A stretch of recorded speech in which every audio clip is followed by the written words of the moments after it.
Good morning friends.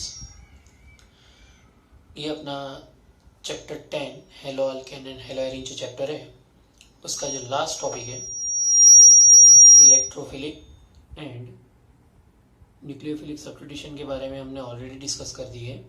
Okay, अब ये last topic है हेलो एरीन का इलेक्ट्रोफिलिक सब्स्टिट्यूशन। ओके, तो पहले तो हम ये चीज़ सीखेंगे कि इलेक्ट्रोफिलिक सब्सटेंस होते कैसे हैं। ओके, इलेक्ट्रोफिलिक सब्सटेंस होते कैसे हैं। तो यहाँ पे जो इलेक्ट्रोफिलिक लिखा है उसका मतलब क्या होगा, तो मतलब उसके अंदर इलेक्ट्रॉन्स, किसकी बात होगी, इलेक्ट्रॉन्स की। ओके, और उसके साथ फिलिक का मतलब होता है लेस इलेक्ट्रॉन्स। फिलिक का मतलब होता है लेस इलेक्ट्रॉन्स, मतलब जो भी ऐसा रिएजेंट जिसके पास इलेक्ट्रॉन कम है या फिर उसने अपने इलेक्ट्रॉन लॉस कर दिए हैं। ओके, तो ऐसे जो रिएजेंट है उसको हम बोलेंगे इलेक्ट्रोफिलिक रिएजेंट। ओके, जिसको हम डिनोटेट करते हैं ई प्लस से। किससे डिनोटेट करेंगे, ई प्लस से। ओके, तो हमें इतना तो पता चल गया कि इलेक्ट्रोफिलिक रिएजेंट होते क्या है। ऐसे रिएजेंट, ऐसे ग्रुप्स जिसपे पॉजिटिव साइन हो। पॉजिटिव साइन किसी भी ग्रुप या रिएजेंट पे कैसे जनरेट होगा, जब वो अपने इलेक्ट्रॉन लॉस कर देगा या फिर ऐसे एटम के साथ अटैच होगा जो ज्यादा इलेक्ट्रोनेगेटिविटी शो करता होगा, तो वो अपने इलेक्ट्रॉन लेके चला जाएगा। ओके, तो जो बचा है उसके पास, उस पे कौन सा चार्ज आएगा, पॉजिटिव चार्ज। ऐसे जो रिएजेंट है उसको हम बोलेंगे इलेक्ट्रोफिलिक रिएजेंट। ओके, अब ऐसे इलेक्ट्रोफिलिक रिएजेंट की रिएक्शन हमें करवानी है हेलो एरीन के साथ। किसके साथ करवानी है, हेलो एरीन के साथ। तो हेलो एरीन जो है उस पे कौन सी पोजीशन पे, मतलब बेंजीन की रिंग पे कौन सी पोजीशन पे वो इलेक्ट्रोफिलिक रिएजेंट अटैच होगा। अब हमें इतना तो पता है कि बेंजीन की रिंग पे 3 पोजीशन होती है, ortho, Meta and para. Okay, तो कौन सी पोजीशन पे इलेक्ट्रोफिलिक रिएजेंट अटैच होगा, तो वो कैसे पता चलेगा। तो आइए हम देखते हैं कि हेलो एरीन जो है उसमें रेजोनेटिंग जो स्ट्रक्चर होते हैं वो डिसाइड करते हैं कि कहां पे इलेक्ट्रोफिलिक रिएजेंट अटैच होगा। ओके, तो जैसे कि मैं यहां पे एक हेलो एरीन बना रहा हूं, जनरल हेलो एरीन ले रहा हूं, ठीक है। कोई भी हेलोजन HCl, एक्स की जगह पे Cl, Br आप कुछ भी कंसीडर कर सकते हो। तो इसमें रेजोनेटिंग स्ट्रक्चर कैसे बनेंगे, तो ये जो इलेक्ट्रॉन्स है वो कहां पे जाएंगे, ये तो हमने ऑलरेडी प्रीवियस लेक्चर में भी ये कंसीडर किया था कि रेजोनेटिंग स्ट्रक्चर कैसे बनता है। तो ये जो लोन पेयर है वो कहां पे ट्रांसफर होंगे, ऑर्थो पोजीशन पे। तो यहाँ पे नेगेटिव चार्ज जनरेट होगा, यहाँ पे डबल बॉन्ड और हेलोजन पे पॉजिटिव चार्ज। ये दोनों बॉन्ड एज इट इज रहेंगे। ज्यादातर स्टूडेंट को रेजोनेटिंग स्ट्रक्चर में ज्यादा डिफिकल्टी आती है। अगर आपको उन लोगों को ऐसा बोला जाए कि आपको रेजोनेटिंग स्ट्रक्चर ड्रॉ करने हैं कोई भी मॉलिक्यूल्स के, किसी भी मॉलिक्यूल्स की बात करें, तो वो जल्दी से कंफ्यूज हो जाएंगे कि कहां पे इलेक्ट्रॉन ट्रांसफर करे, क्या है। तो आप यहाँ पे ध्यान से देखेंगे तो आपको इजी लगेगा एकदम। उसके बाद ये इलेक्ट्रॉन को यहाँ पे ट्रांसफर करो, ये इलेक्ट्रॉन को पैरा पोजीशन पे ट्रांसफर करो। कितना सिंपल लग रहा है। तो यहाँ पे डबल बॉन्ड, हेलोजन पे पॉजिटिव चार्ज। अब ये इलेक्ट्रॉन कहां पे जाएंगे, इस पोजीशन पे, और ये जो इलेक्ट्रॉन्स है वो कहां पे ट्रांसफर होगी, फिर से ऑर्थो पोजीशन पे। ओके, तो यहाँ पे नेगेटिव चार्ज जनरेट होगा, यहाँ पे डबल बॉन्ड। समझ में आ रहा है। ओके, लास्ट स्ट्रक्चर क्या बनेगा, तो ये इलेक्ट्रॉन यहाँ पे ट्रांसफर होंगे और हेलोजन के अपने इलेक्ट्रॉन उसके पास चले जाएंगे, फिर से सिंगल बॉन्ड हेलोजन बन जाएगा। ओके, और कुछ इस तरह से रेजोनेटिंग स्ट्रक्चर हमें देखने को मिलेंगे। तो ये रेजोनेटिंग स्ट्रक्चर जो बीच के जो 3 स्ट्रक्चर है वो हमें क्या दिखाते हैं, तो वो हमें दिखाएगा कि फर्स्ट जो स्ट्रक्चर है उसके ऑर्थो पोजीशन पे इलेक्ट्रॉन की जो डेंसिटी है, इलेक्ट्रॉन की जो डेंसिटी है वो इंक्रीज हो रही है। कौन से पोजीशन पे, ऑर्थो पोजीशन पे। उसी तरह ये जो स्ट्रक्चर है उसमें पैरा पोजीशन पे इलेक्ट्रॉन की डेंसिटी जो है वो इंक्रीज हो रही है, और लास्ट जो स्ट्रक्चर है वो फिर से ऑर्थो वाला है, तो वहां पे भी इलेक्ट्रॉन की डेंसिटी इंक्रीज हो रही है। क्लियर है? तो इसका मतलब ये हुआ कि जो भी इलेक्ट्रोफाइल है, जो भी इलेक्ट्रोफाइल रिएजेंट है, वो कहां पे अटैच कर सकता है बेंजीन की रिंग पे? जब हेलोजन ग्रुप प्रेजेंट हो तब। तो वो ऑर्थो पोजीशन पे अटैच कर सकता है, या फिर पैरा पे अटैच कर सकता है यहां पे, या फिर यहां पे अटैच कर सकता है। ओके, तीन में से कोई भी पोजीशन पे वो अटैच कर सकता है। क्लियर है? दूसरी चीज, ये जो हेलोजन्स है, ओके, हेलोजन कैसे है? जिसकी इलेक्ट्रॉन डेंसिटी ज्यादा है, हमें वो तो देख लिया। ओके, दूसरी चीज, वो कौन सी इफेक्ट शो करते हैं? Minus I effect. कौन सी इफेक्ट शो करते हैं? माइनस आई, मतलब नेगेटिव इंडक्टिव इफेक्ट शो करते हैं। इसी वजह से यहां पे पार्शियली डबल बॉन्ड क्रिएट होता है, क्योंकि ये जो कार्बन है, ये वाला कार्बन, वो कौन सा कार्बन होगा? sp2 हाइब्रिडाइजेशन वाला। ओके, तो जब यहाँ पे हेलोजन अटैच होगा तो इन दोनों के बीच में इलेक्ट्रोनेगेटिविटी का इतना डिफरेंस नहीं होगा। क्लियर है? यहाँ पे इलेक्ट्रोनेगेटिविटी का उतना डिफरेंस हमें देखने को नहीं मिलेगा। लेकिन जब रेजोनेटिंग स्ट्रक्चर होता है तब हेलोजन पे पार्शियली पॉजिटिव चार्ज जनरेट होता है, और बेंजीन की रिंग पे इलेक्ट्रॉन की वजह से वहां पे नेगेटिव चार्ज जनरेट हो रहा है। क्लियर है? तो ये दो चीज की वजह से जो अटैकिंग ग्रुप है, कौन सा? इलेक्ट्रोफाइल, वो कहां पे अटैक होगा?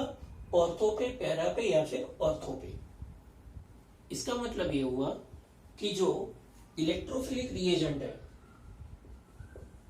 इलेक्ट्रोफिलिक रिएजेंट, वो कहां पे अटैच हो सकते हैं? या तो फिर ऑर्थो पे अटैच होंगे, या तो फिर पैरा पे अटैच होंगे, एंड कहां पे अटैच हो सकते हैं? बोथ पोजीशन पे, मतलब ऑर्थो एंड पैरा दोनों पोजीशन पे। ओके, आई थिंक अब समझ में आ गया है कि इलेक्ट्रोफिलिक सब्स्टिट्यूशन रिएक्शन जो है हेलो एरिन के अंदर कहां पे होगी? सिर्फ ऑर्थो एंड पैरा पोजीशन पे। मेटा पोजीशन पे क्यों पॉसिबल नहीं है? क्योंकि मेटा पोजीशन जो है वहां पे कहीं पे भी इलेक्ट्रॉन की डेंसिटी जो है वो इंक्रीज नहीं हो रही है।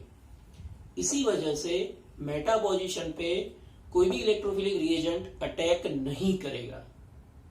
ओके, आई थिंक अब क्लियर हो चुका है। फर्स्ट हम देखते हैं हेलोजिनेशन।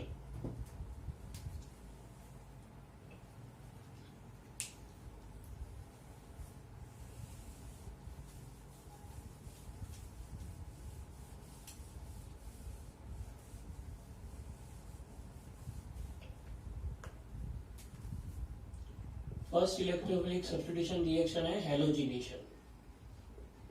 ऑलरेडी ये जितने भी पॉइंट्स हम कवर करने वाले हैं ऑलरेडी 11th स्टैंडर्ड में हमने पढ़ा हुआ है। ओके, इलेक्ट्रोफिलिक सब्स्टिट्यूशन के बारे में 11 में पढ़ा हुआ है, लेकिन वहां पे बेंजीन के लिए कंसीडर किया था, यहाँ पे हेलो आल्केन के लिए कंसीडर, हेलो एरिन के लिए कंसीडर करना है। ओके, तो हेलोजिनेशन के लिए मैं यहाँ पे कोई भी एक हेलो आल्केन ले रहा हूं, हेलो एरिन ले रहा हूं। चलो एक्स की जगह पे मैं लिख रहा हूं क्लोरीन। ओके, तो ये हो गया क्लोरोबेंजीन। ये क्या हो गया? क्लोरोबेंजीन। अब इसका हेलोजिनेशन करवाना है, चलो मैं इसका हेलोजिनेशन क्लोरीनेशन से करता हूं। ओके, तो क्लोरीनेशन के लिए अब देखो, अब पहले तो आपको ये ढूंढना है कि इसके अंदर इलेक्ट्रोफिलिक रिएजेंट कौन सा है। तो जब भी क्लोरीनेशन होगी तब उसकी प्रेजेंस, किसकी प्रेजेंस में रिएक्शन होगी? एनहाइड्रस FeCl3 की प्रेजेंस में। अगर एनहाइड्रस FeCl3 प्रेजेंट नहीं है तो ये Cl2 क्लोरीनेशन नहीं कर पाएगा। ओके, क्यों? क्योंकि जब क्लोरीन क्लोरीन की हम बात करें Cl2 की, तो यहां पे तो कौन सा बॉन्ड दिख रहा है? Non polar bond. ओके, लेकिन जब इसके साथ FeCl3 होगा, FeCl3 की प्रेजेंस होगी, तब क्या होगा? ये जो है वो क्या करेगा? इसकी प्रेजेंस से ये जो बॉन्ड है इस तरह से ब्रेक होगा, मतलब ये दोनों इलेक्ट्रॉन कौन लेके चला जाएगा? कोई भी एक क्लोरीन लेके चला जाएगा। तो इसमें क्या बनेगा? तो एक क्लोरीन पे पॉजिटिव चार्ज होगा और दूसरा जो क्लोरीन है वो किसके साथ अटैच हो जाएगा? FeCl3 के साथ। क्योंकि FeCl4 बन जाएगा। ऐसा क्यों होता है? क्योंकि यहाँ पे जो Fe है, आयरन है, उसकी ऑक्टेट कंप्लीट नहीं है। यहाँ पे जो आयरन है उसकी ऑक्टेट कंप्लीट नहीं है। उसकी ऑक्टेट कंप्लीट करने के लिए एक Cl इसके साथ अटैच हो जाएगा। क्लियर है? और इसीलिए तब ये जो बॉन्ड है क्लोरीन क्लोरीन के बीच का, ये बॉन्ड ब्रेक होगा और एक क्लोरीन पे पॉजिटिव चार्ज और दूसरा क्लोरीन उस पे नेगेटिव चार्ज होगा। वो नेगेटिवली चार्ज क्लोरीन FeCl3 के साथ अटैच हो जाएगा और बनाएगा FeCl4 माइनस। और ये जो Cl प्लस है वो हमारा है इलेक्ट्रोफाइल। वो हमारा क्या हो गया? इलेक्ट्रोफाइल। अब इलेक्ट्रोफाइल कहाँ पे अटैच होता है वो तो पता है हमें, ऑर्थो पोजीशन पे, पैरा पोजीशन पे या इस ऑर्थो पे, दोनों में से कोई भी एक जगह पे आप लिख सकते हो। ओके, तो इन शॉर्ट यहाँ पे दो प्रोडक्ट का मिक्सचर मिलेगा।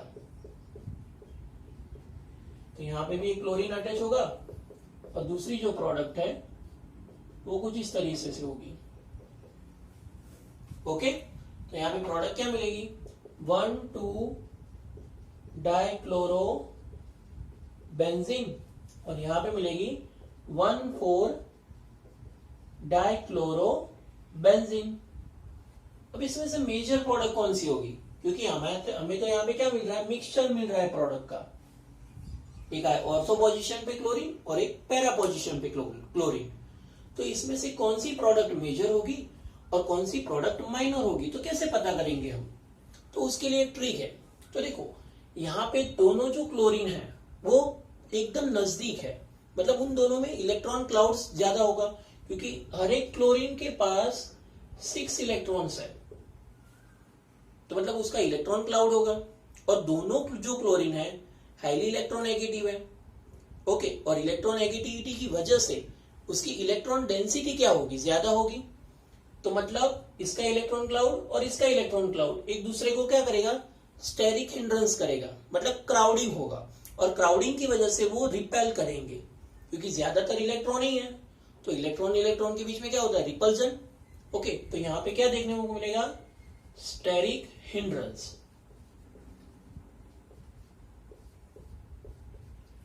ओके, तो स्टेरिक हिंड्रेंस होगा तो मतलब ये प्रोडक्ट ज्यादा स्टेबल नहीं हो सकती। ऐसा नहीं बोल सकते कि स्टेबल नहीं, स्टेबल तो है ही, लेकिन स्टेरिक हिंड्रेंस की वजह से ये माइनर प्रोडक्ट मिलेगी। ये प्रोडक्ट कैसी मिलेगी? माइनर। और यहां पे देखो, दोनों क्लोरीन अपोजिट डायरेक्शन में है। तो दोनों क्लोरीन जब अपोजिट डायरेक्शन में होते हैं तब क्या होगा? तो यहाँ पे तो कोई स्टेरिक हिंड्रेंस देखने को ही नहीं मिलेगा, कोई क्राउडिंग होगा ही नहीं दोनों के बीच में, कोई रिपल्जन भी नहीं होगा। तो इसी वजह से ये प्रोडक्ट कैसी होगी? Major product. आई थिंक अब क्लियर हो चुका है कि स्टेरिक हिंड्रेंस की वजह से ही जो पैरा प्रोडक्ट है वो मेजर प्रोडक्ट होगी और जो ऑर्थो प्रोडक्ट है वो माइनर प्रोडक्ट होगी। क्लियर है सबके लिए?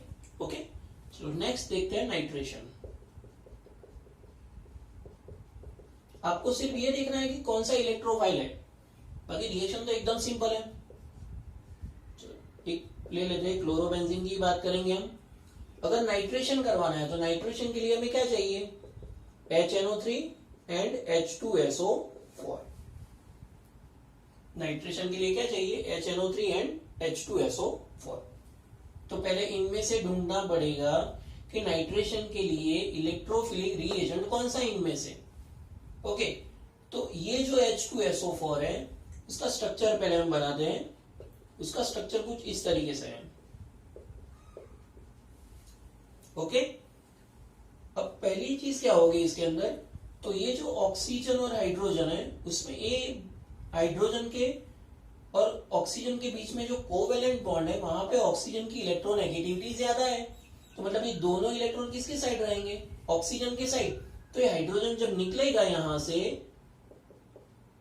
तब कुछ इस तरीके से हमें देखने को मिलेगा। यहाँ पे नेगेटिव चार्ज और H+ जनरेट होगा। ओके, अब ये जो H+ है,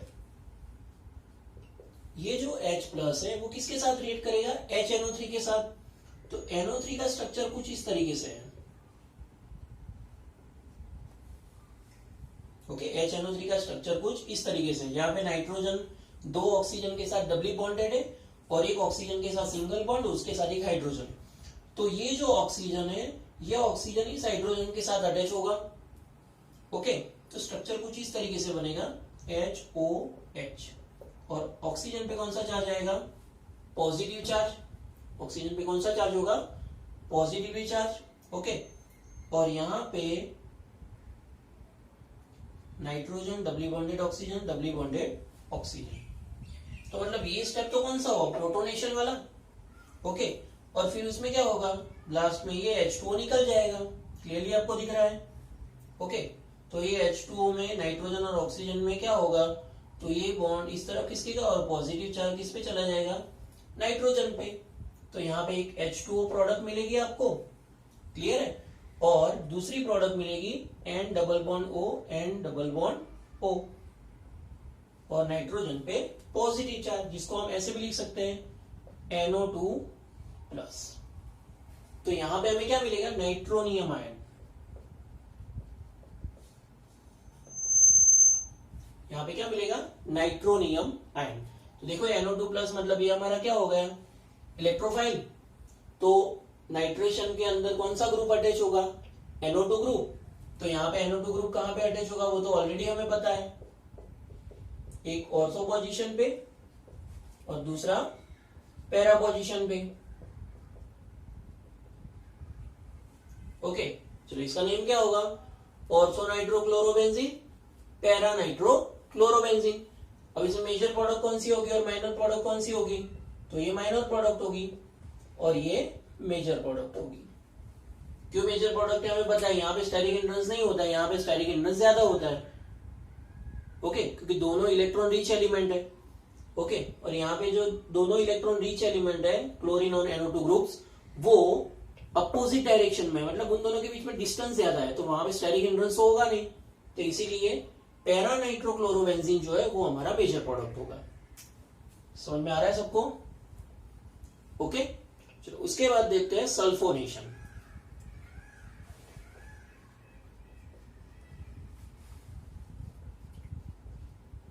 मैं यहाँ पे आपको मैकेनिज्म के साथ बता रहा हूं कि यहाँ पे ऐसा आपको याद तो इतना ही रखना है, लेकिन HNO3 और H2SO4 में से इलेक्ट्रोफाइल कौन सा निकलेगा वो पता होना चाहिए।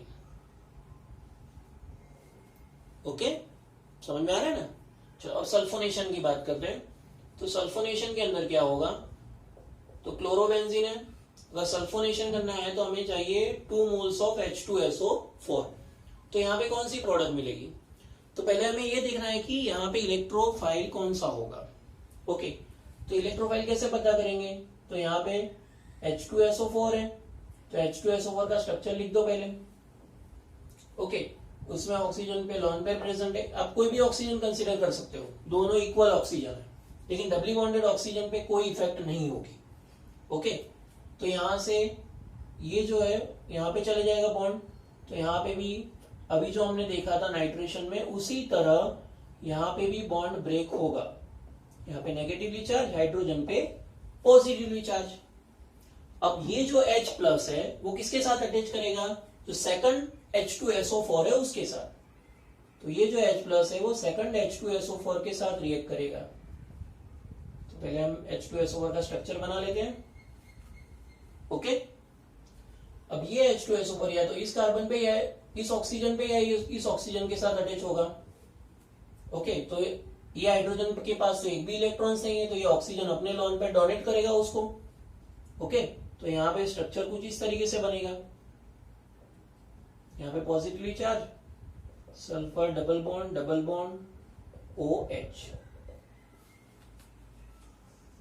समझ में आ रहा है सबको? ओके, तो अब यहाँ पे भी आपको क्या मिला? H2O, तो यहां से भी H2O रिलीज हो जाएगा। तो अगर यहां से H2O रिलीज होगा, ओके, तो हमें और क्या मिलेगा? क्लियरली आपको स्ट्रक्चर में दिख रहा है, S double bond O, S double bond O, OH, और सल्फर पे कौन सा चार्ज आएगा? Positively charge. क्लियर है?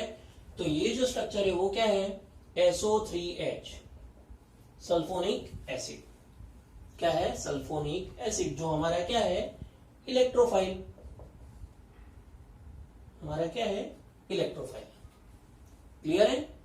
तो सल्फोनेशन के अंदर कौन सा इलेक्ट्रोफाइल होगा? SO3H। अब SO3H कहाँ पे अटैच करेगा वो तो हमें पता ही है ऑलरेडी। कहाँ पे अटैच कर सकता है, ऑर्थो पे या फिर पैरा पे। तो Cl SO3H प्लस बेंजीन की रिंग पे क्लोरीन और पैरा पोजीशन पे SO3H। क्लियर है। तो यहां पे भी मेजर प्रोडक्ट कौन सी होगी, पैरा वाली होगी, क्योंकि अभी हमने देखा स्टेरिक हिंड्रेंस की बात आती है। ओके, तो ये प्रोडक्ट हमारी होगी मेजर और ये प्रोडक्ट होगी हमारी माइनर। चलिए इसका नेम क्या होगा, तो देखो बेंजीन की रिंग पर SO3H मतलब उसको हम बोलते हैं, बेंजीन की रिंग पर जो SO3H प्रेजेंट है उसको बोलेंगे बेंजीन सल्फोनिक एसिड। ओके, तो यह इसकी प्रायोरिटी 1 हो जाएगी, इसकी प्रायोरिटी 2 हो जाएगी। क्लियर है। तो यहां पे हम बोलेंगे orthochloro benzene sulphonic acid, orthochloro benzene sulphonic acid. यहां पे बोलेंगे पैराक्लोरो बेंजीन सल्फोनिक एसिड। तो मेजर प्रोडक्ट कौन सी होगी, पैराक्लोरो बेंजीन सल्फोनिक एसिड। समझ में आ रहा है सबको। तो हमने 3 इलेक्ट्रोफिलिक सब्स्टिट्यूशन रिएक्शन देखे। First one halogenation, then next nitration, then sulphonation. Clear है, स्क्रीनशॉट ले लो इसका। चलो उसके बाद देखते हैं इलेक्ट्रोफिलिक सब्स्टिट्यूशन में नेक्स्ट है फ्रीडल क्राफ्ट रिएक्शन। अब फ्रीडल क्राफ्ट रिएक्शन जो है उसके अंदर 2 टाइप की रिएक्शन होती है, Friedel craft alkylation and Friedel Crafts acylation. कौन सी 2 रिएक्शन है, Friedel craft alkylation and Friedel Crafts acylation. तो फर्स्ट हम देखेंगे फ्रीडल क्राफ्ट अल्काइलेशन। ओके, तो फ्रीडल क्राफ्ट अल्काइलेशन के लिए हमें क्या चाहिए, तो कोई भी एक हेलो एरिन ले लो। यहां पे हमने लिया है क्लोरोबेंजीन। ओके, अब अल्काइलेशन करना है तो कोई भी हेलो अल्केन CH3Cl कुछ भी ले सकते हैं, मतलब RX, आप कोई भी RX कंपाउंड ले सकते हो उसमें। ओके, उसके बाद उसके अंदर जो और एक रीएजेंट चाहिए वो है एनहाइड्रस AlCl3। कौन सा चाहिए, एनहाइड्रस AlCl3। ओके, अब इसमें इलेक्ट्रोफाइल रीएजेंट कौन सा है, CH3Cl एनहाइड्रस AlCl3 में से। तो पहले हम वो देख लेते हैं। तो CH3Cl प्लस AlCl3। तो यहां पे आपको क्लियरली दिख रहा है कि जो एल्यूमिनियम है उसकी ऑक्टेट कंप्लीट नहीं हो रही है। ओके, कितने इलेक्ट्रॉन एल्यूमिनियम के पास अटैच हो रहा है, 3, और एल्यूमिनियम के टोटल कितने चाहिए, 5, क्योंकि एल्यूमिनियम का चार्ज कौन सा है, तो कौन सा होता है, +3, या तो फिर वो +3 इलेक्ट्रॉन लॉस कर सकता है, 5 इलेक्ट्रॉन गेन कर सकता है। ओके, तो यहाँ पे उसने 3 क्लोरीन के साथ कोवेलेंट बॉन्ड बनाया है, तो मतलब अभी भी उसके पास 2 इलेक्ट्रॉन ऐसे हैं जो अभी बॉन्ड फॉर्मेशन कर सकते हैं। ओके, तो उसके लिए ये जो CH3Cl बॉन्ड है उसमें से दोनों इलेक्ट्रॉन क्लोरीन के पास चले जाएंगे। क्यों, क्योंकि यहाँ पे कार्बन और क्लोरीन के बीच में जो बॉन्ड फॉर्मेशन है उसमें क्लोरीन की इलेक्ट्रोनेगेटिविटी ज्यादा है, मतलब बॉन्ड का अट्रैक्शन किसके साइड होगा, क्लोरीन के साइड। ओके, तो इसमें पहले क्या बनेगा, तो CH3 पॉजिटिवली चार्ज और Cl minus negatively charge. Okay, तो ये Cl माइनस जो है वो AlCl3 के साथ अटैच हो जाएगा। तो हमें क्या मिलेगा, तो एक CH3 पॉजिटिवली चार्ज और AlCl4 नेगेटिवली चार्ज। क्लियर है। तो ये जो अपना हो गया, क्या हो गया, इलेक्ट्रोफाइल, जिसको हम बोलेंगे मिथाइल कैटायन। ओके, तो इसके अंदर अल्काइलेशन के अंदर इलेक्ट्रोफिलिक रिएजेंट कौन सा होगा, R पार्ट, मतलब जो अल्काइल ग्रुप है वो। ओके, तो यहाँ पे CH3 कहां पे अटैच होगा, ऑर्थो एंड पैरा पोजीशन पे। अब तो एकदम काम इजी हो गया हमारा।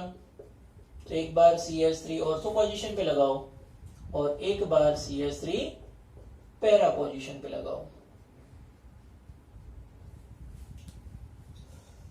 समझ में आया सबको। चलो इसका नेम क्या होगा, चलो इसका नेम क्या होगा, 1 chloro 2 methyl benzene, 1 chloro 2 methyl benzene, और इसका नेम होगा 1 क्लोरो 4 मिथाइल बेंजीन। एक प्रोडक्ट होगी 1 क्लोरो 2 मिथाइल बेंजीन और दूसरी प्रोडक्ट होगी 1 क्लोरो 4 मिथाइल बेंजीन। ओके, तो इन दोनों में से मेजर प्रोडक्ट कौन सी होगी? तो क्लियरली हमें दिख रहा है कि ये हमारी कौन सी प्रोडक्ट होगी? मेजर प्रोडक्ट, क्योंकि यहाँ पे स्टेरिक हिंड्रेंस नहीं हो रहा है, यहाँ पे स्टेरिक हिंड्रेंस होने वाला है। क्लियर है? समझ में आ रहा है ना सबको? ओके, तो ये हमारी हो जाएगी माइनर प्रोडक्ट। चलो, उसके बाद है फ्रिडल क्राफ्ट अल्काइलेशन। तो समझ में आ गया? ओके, दूसरी चीज, इतना जो पार्ट है उसको हम क्या बोलते हैं पता है ना? बेंजीन की रिंग पर CH3 प्रेजेंट हो तो उसको हम बोलते हैं टॉल्यूइन। क्या बोलते हैं? टॉल्यूइन। तो अगर एक और नाम भी इसका लिखना है तो आप लिख सकते हो ऑर्थोक्लोरोटॉल्यूइन, पैराक्लोरोटॉल्यूइन, ये भी नाम लिख सकते हो। ठीक है, चलो अब बात करते हैं एसाइलेशन की। एसाइलेशन में क्या होगा? तो सेम रिएक्शन है इसके जैसे ही, क्लोरोबेंजीन, यहाँ पे कोई भी एसाइल ग्रुप, मैं यहाँ पे ले रहा हूं CH3COCl acetyl chloride, CH3COCl acetyl chloride. यहाँ पे भी anhydrous AlCl3 as a catalyst के फॉर्म में यूज करना है। ओके, तो यहाँ पे भी आपको इस तरह से रिएक्शन होगी, CH3COCl, CO में कुछ इस तरह से लिख रहा हूँ। ठीक है, CH3COCl, उसकी रिएक्शन हो रही है AlCl3 के साथ। तो अभी हमने देखा था कि कार्बन क्लोरीन के बीच में क्लोरीन की इलेक्ट्रोनेगेटिविटी ज्यादा है, तो ये जो बॉन्ड है वो किस तरफ चला जाएगा? क्लोरीन की तरफ, मतलब दोनों इलेक्ट्रॉन क्लोरीन की तरफ चले जाएंगे, मतलब कार्बन पे पॉजिटिव चार्ज, क्लोरीन पे नेगेटिव चार्ज। तो यहाँ पे कुछ ऐसे देखने को मिलेगा आपको। क्लियर है? तो ये Cl किसके साथ अटैच हो जाएगा? AlCl3 के साथ। तो यहाँ पे आपको मिलेगा CH3CO प्लस और दूसरी प्रोडक्ट मिलेगी AlCl4 माइनस। समझ में आ रहा है सबको? ओके, तो यहाँ पे ये अपना क्या हो गया? इलेक्ट्रोफाइल। ये अपना क्या हो गया? इलेक्ट्रोफाइल। तो इलेक्ट्रोफाइल कौन सी पोजीशन पे अटैच होगा? ऑर्थो एंड पैरा पोजीशन पे। तो यहाँ पे प्रोडक्ट क्या मिलेगी? क्लोरीन पे यहाँ पे अटैच होगा COCH3 और यहाँ पे अटैच होगा पैरा पोजीशन पे भी COCH3। समझ में आ रहा है सबको? ओके, चलो इसके पहले नोमेनक्लेचर देख लेते हैं कि इसका नाम क्या है। तो इतना जो पार्ट है बेंजीन की रिंग पे COCH3, उसको हम बोलेंगे एसीटोफिनॉन। ये क्या है? एसीटोफिनॉन। तो इसका नेम तो अब तो इजी हो गया, ये 1 नंबर तो ये 2 नंबर हुआ, तो मतलब ऑर्थो पोजीशन, तो क्या होगा? Ortho chloro acetophenone. क्या नाम होगा? Ortho chloro एसीटोफिनॉन। क्लियर है? अब इसका नाम भी क्या होगा? Para chloro acetophenone. समझ में आ रहा है सबको? ओके, तो इसमें मेजर प्रोडक्ट कौन सी होगी? यही मेजर होगी, क्योंकि इसमें स्टेरिक हिंड्रेंस नहीं हो रहा है, इसमें स्टेरिक हिंड्रेंस हो रहा है, मतलब ये हमारी कौन सी प्रोडक्ट होगी? Minor product. एकदम सिंपल था। ओके, तो आप इलेक्ट्रोफिलिक सब्स्टिट्यूशन के अंदर टोटल 5 रिएक्शन हमने देखी है। फर्स्ट कौन सी थी? हेलोजिनेशन, नेक्स्ट नाइट्रेशन, उसके बाद sulphonation, fourth one is Friedel Crafts alkylation and fifth one is Friedel Crafts acylation. Okay, तो ये 5 रिएक्शन आपको इलेक्ट्रोफिलिक सब्स्टिट्यूशन में याद रखनी है हेलो एरिन में।